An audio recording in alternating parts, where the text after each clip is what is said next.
Hello guys, last class we had created models, and in this class we will see how to implement one-to-one relationship between these two models. Like we have created this model called product, customer, and then order, and now we will relate how we can implement one-to-one relationship between two models. So here in the models module you come and you create a class. So I'll create class called address, okay, and I'll import it from models dot model. Okay, all right.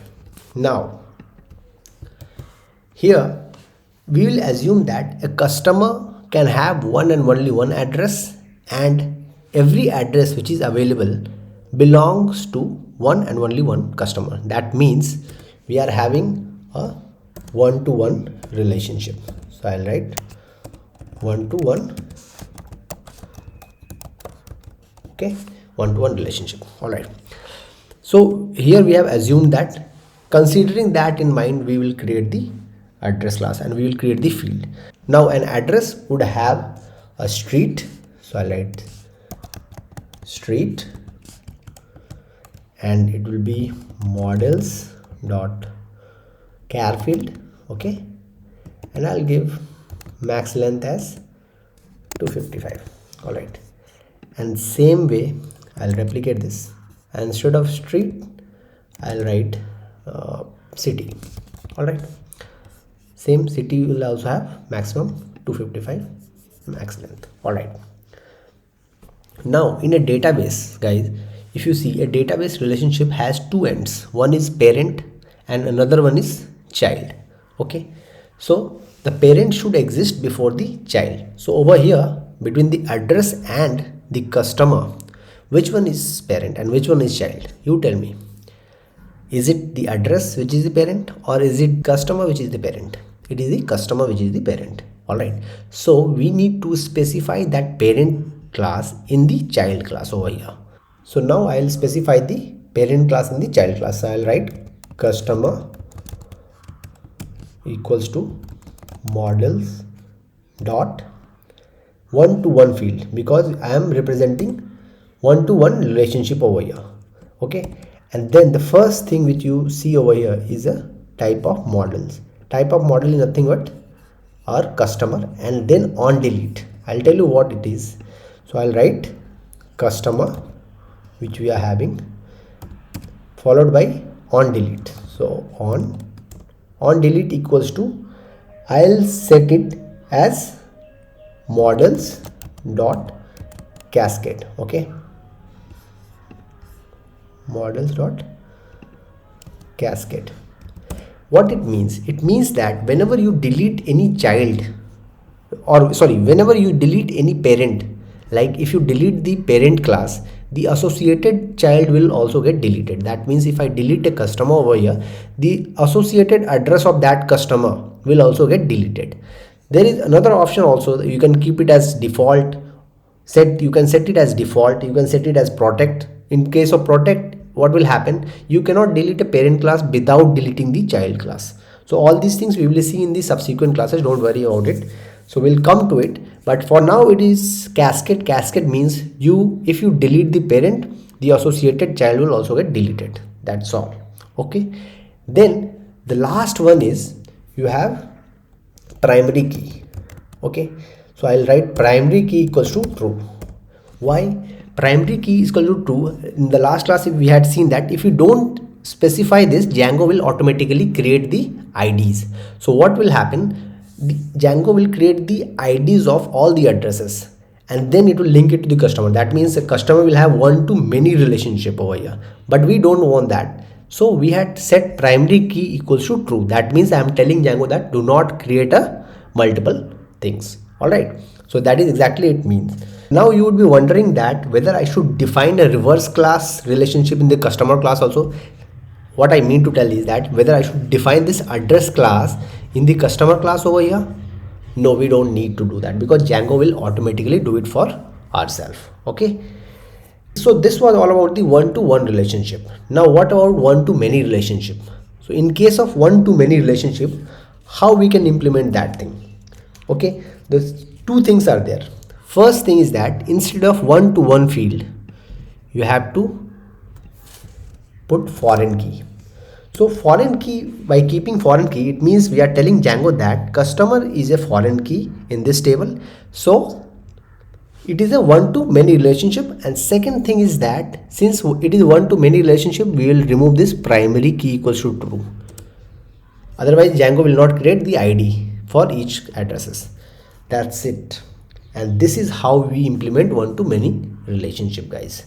Now here is a question for you, and I want you to create one-to-many relationship for the following identities. One is a collection called products. Second is that means a collection can have multiple products. Second is a customer, that means a customer can have multiple orders. Third is a order, an order can have multiple items. And fourth is the cart, and cart can have multiple items inside it as well.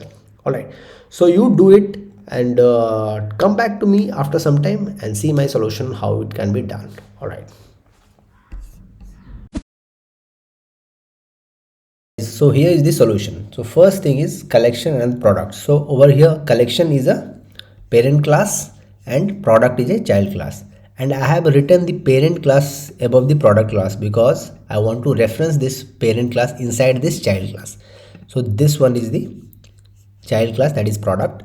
So simply I had made a class called collection, then I had given a title. All right, and after that I have referenced this particular class, collection class, inside product class. So this one is collection equals to models dot foreign key. That means a collection is a foreign key, it can have multiple.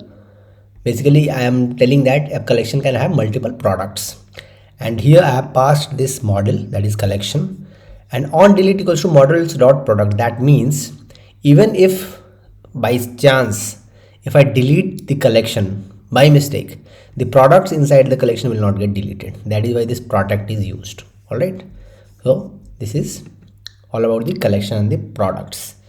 Second thing, if we come, second thing I had told you that you establish relationship between customer and the orders.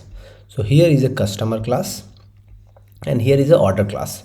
All right, so I have already made it, I have just commented it out, so I'll just comment in.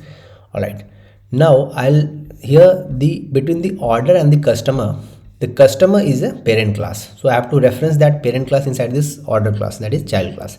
So I've written customer equals to models dot foreign key. Again it is a foreign key because one-to-many relationship, and then I have passed this customer over here, and on delete equal to again product. So in case if I delete the customer by mistake, I'll not end up deleting the orders because orders represent sale and we should not delete it. So that is the logic over here. All right, one more thing I would like to tell you that let's say if you don't have this collection class above the product class, since I have written it above the product class, so I am able to reference it over here. If I am not able to write it above this somehow because of some reason, then what I can do, I can simply pass this collection under a string and then it will work. All right, so this is a just small tip for you. So sometimes it happens that you are not able to write the collection write the parent class above the child class, so in that case you pass it as a string. All right, for time being I'll just remove this. Okay, after this, the third thing which I had told you that you create a relationship between the order and the items. So